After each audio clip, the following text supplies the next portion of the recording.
போல நின்று மறிகடலில் மரக்கலம் கடல் நல்லா மறிகடல்னு நல்லா பொங்குற கடல், சாதாரணமா அமைதியா இருக்கிற கடல் இல்லை சரிங்களா. செறிகடல் மறிகடல் அப்படின்னு நம்மளெல்லாம் கவிழ்த்து விடும்.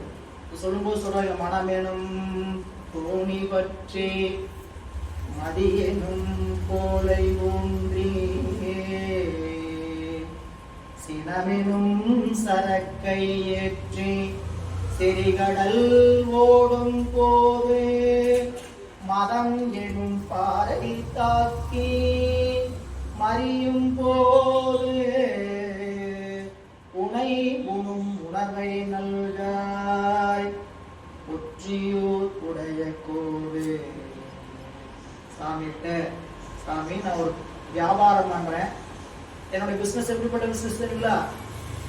வியாபாரத்தில் பயன்படுத்துற கப்பல் மனம், மனமெனும் தோணி, மதியெனும் கோலை உண்டு, அறிவுங்கிற துடுப்பு, சினமெனும் சரக்கை ஏற்றி.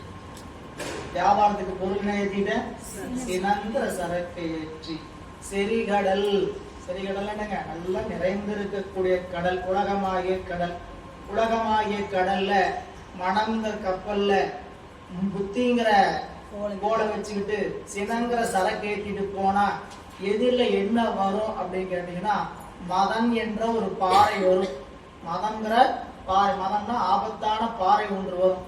இதையெல்லாம் சரக்காய் ஏற்றிட்டு இப்படிலாம் போனோம்னா மதங்கிற பாறை வரும். அப்படி மதமெனும் பாறைதாக்கி மறியும் போதும் உனைவுனும் உணர்வை நல்கு. அப்ப இறக்கும் போது படுக்கையில கிடந்து உயிர் போகின்ற போது கூட உன்னை நினைக்கின்ற கருணையை நீ செய்து கொடுங்கள் அப்படின்னு கேட்டார் அப்பர் பெருமான். இங்க மறிக்கடலில் களம் கவிழ்த்தார் போல நின்று அப்படின்னா கப்பல் கவிழ்ந்து போச்சுங்க. களம்னா என்னதுங்க? கப்பல் கவிழ்ந்து விட்டது. இல்ல கப்பல் தானா அப்படி முழுசா கவுறாரு. ஏதாவது ஒரு பக்கம் ஓட்டை ஆகணும், விரிசல் உடையணும், டைட்டானிக் சரிங்களா. இப்படி ஒரு பக்கம் உடைஞ்சி ஒரு பக்கம் இடிச்சு போய் பனிப்பாறையில் இடிச்சு அங்க ஒரு பக்கம் ஒரு துளையாகும். அதுல கொஞ்சம் கொஞ்சமா தண்ணி வந்து ரெண்டா குழந்து உள்ள போகும். இது கடலில் களம் கவிழ்த்தார்